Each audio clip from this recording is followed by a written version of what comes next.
Life hacks can be weird, surprising, and sometimes really useful. Watch these and let me know your favourite. I'll start with this one. You can break up a slab of chocolate by running it over the edge of a worktop like this. I'm cutting it open from the top. And you can see we now have nice individual pieces. If you're trying to undo a bolt but haven't got the right sized spanner, you can use a coin to fill out the gap. It's so simple and works really well. You can take a paper plate, fold it along these lines, and cut it here to make a crate. I folded the edges first, then did my cutting. Then fold it again to start making our crate. Hold it in place with tape. You can decorate it with ribbon. And if you like, you can make some slits along here with your scissors and curl them to make a decorative front. It's perfect as a little gift crate for some cookies or something. For the next one, I'm taking a slice of bread, rolling it out nice and flat with a rolling pin, then laying over some sliced cheese. I'm also adding a thin piece of ham. Then, starting from the bottom, roll it all up into a nice tight roll, like this, and lightly fry them off in some oil. Rotate them every couple of minutes so they're cooked all the way around. And when they're done, we've got these delicious ham and cheese toasted dippers. Beautiful melted cheese. And it goes great with guacamole or sour cream and chive. You can cut a rope in an emergency by looping a piece underneath it at 90 degrees, like this. Then pull it back and forth to act as a saw. It doesn't take long before you cut straight through it. And you can even cut this thick piece of nylon rope with just a thin piece of cotton string. If you're having a slice of dessert and you want to decorate it, you can use a vegetable peeler to make some delicious chocolate curls. Or take a slab of chocolate and use a sharp knife, like this, to make some beautiful, delicate curls. Once you've made enough, you can sprinkle them over your dessert. If you're enjoying this video, you might also like some of the videos I've got coming out soon. So make sure you're subscribed if you don't want to miss out, and let's see how big can we make the channel. You can use the plastic lid from a packet of wipes to help keep your snacks fresh. It should be stuck on with a tacky adhesive, so peel it off, then give it a good wash and dry. The adhesive is still nice and tacky, so we can stick it straight onto our packet of snacks. Carefully cut out the hole, and you can use the lid to keep them nice and fresh. You can reuse the lid time and time again, and if you want to, you might be able to rub off the original label. If you're going away for one night and just need a spare t-shirt and some underwear, you can place your underwear on the t-shirt here and fold it over like this. Then place your socks on here. Next, take the top of your t-shirt and start rolling it up. If you like, you can also add a toothbrush. Finish rolling it up, then tuck your socks over it to hold it all together in a nice neat bundle. It's nice and compact, and it's easy to unroll when you need it. How to fold a shirt in under 2 seconds. Here's how. Lie a short-sleeved shirt out flat on its back, then draw an imaginary line halfway between the top and bottom of the shirt, roughly here, and another one halfway between the centre line and the outside edge of the shirt, about here. We'll call the point where the lines cross A, the top point B, and the bottom point C. Start by pinching the shirt at point A with your left hand, pick up point B with your right hand, then cross your right hand over to pick up point C. Next, quickly unfold your arms, and finally use the table to fold the shirt back on itself. It works with any short-sleeved shirt, and it can be done really quickly. If you've got a nice bouquet of flowers, but the only vase you have is a bit too big for them to stand up in properly, here's a really cool trick. Fill your vase up with water and make sure the top is nice and dry. Then use your roll of tape to make a lattice like this over the opening of the vase.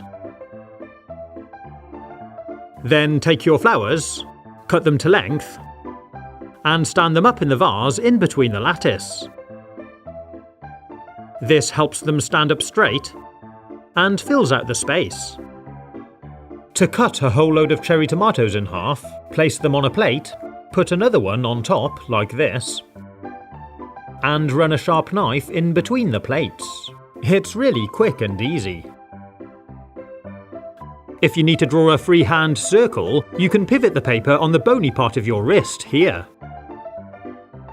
Spin the paper underneath, hold the pen or pencil firmly, then lower it down onto the page. You can draw a medium-sized circle in the same way, but by pivoting on a knuckle like this, and a small one by pivoting around a finger. With some practice, you can become surprisingly accurate with this technique. If you prefer, you can make a DIY makeshift compass out of pencils and pens and elastic bands. You can even use a paperclip. Straighten it out or bend it to get different sized circles. You can use an ordinary printer to make a spare copy of a key. Place the key you want to copy on a piece of white paper, then put a coin alongside of it for scale. Take a photo of it from directly above and transfer it to a computer. Scale it so that when you print it off, it's exactly the same size as the original. Then roughly cut out the key. Next, I took the lid from an empty food can, used some tape to fix on the picture of the key, and carefully cut out the profile with a sharp pair of scissors. You need to be nice and accurate, otherwise it won't work.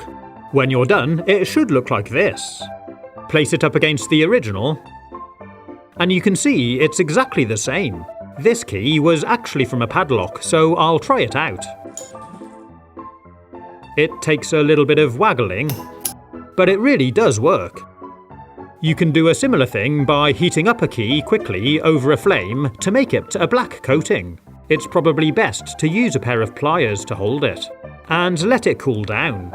Next, we're going to use a strip of tape to take an impression like this. Stick it onto your can lid, and it's ready to cut out. If you're at the supermarket but you find you haven't got the right coin for your shopping trolley, you can try using a house key. This standard sized key just slips straight in, and you can pull out the chain. Just don't forget to retrieve your key once you've finished your shop. If you're baking and trying to follow a recipe book, you can hook one of these hangers over a cupboard door handle and use it as a book holder. You can stop your car windows from misting up with condensation on the inside by taking a pair of socks and filling them with silica cat litter, which is highly absorbent for moisture. Make sure your socks haven't got any holes in, and to help fill it, I'm stretching it open over a roll of tape like this. Then tip in the cat litter. Once it's filled up to the ankle, I removed the tape and tied a knot in it. Then, to make it all a bit stronger, I'm tucking it into the other sock. It's now ready to put into the car. You can put it on the dashboard or hide it under the passenger seat, and it'll slowly absorb any moisture in the car. Steamed up windows will be a thing of the past. If you need to fill up a bucket with water, but can't fit it in the basin, you can cut a hole in the bottom of a plastic bottle, remove the lid, and use it as a funnel to extend the reach of your tap. If one of your gas hobs isn't lighting properly when you press the ignition, you can light one of the other rings, then take a piece of spaghetti and use it to transfer the flame over to the other hob and turn on the gas. You can use cut down plastic bottles, then cut a slit down the side of one so they tuck inside of each other, and make handy storage containers for spaghetti and rice. Do you find your wallet or purse fills up with too many store cards for collecting points? Well, you can just photograph them with your phone, then store them in a separate folder. Next time you're out shopping, just flick through the folder until you find the right card, and the barcode should scan from the screen of your phone. You can use teaspoons to help make a nice frozen yogurt snack. Make a slit in the centre of your yogurt pot lid, then push through a teaspoon. The lid will help to keep it standing up and in the middle. I did this with all 6, then placed it in the freezer. The following day they're frozen solid and ready to eat. Just snap one off and peel off the lid, and you can put the rest back in the freezer for later. If you've got a pack of lollipop sticks, you can of course use these instead of teaspoons. I'm using them to make these mini ones. Next, if you want to learn how to do some really cool tricks, like this levitating pencil, and how to make this colour-changing pen, you can click on the link here. Don't forget to subscribe to my channel so you don't miss out on my new content, and thanks for watching!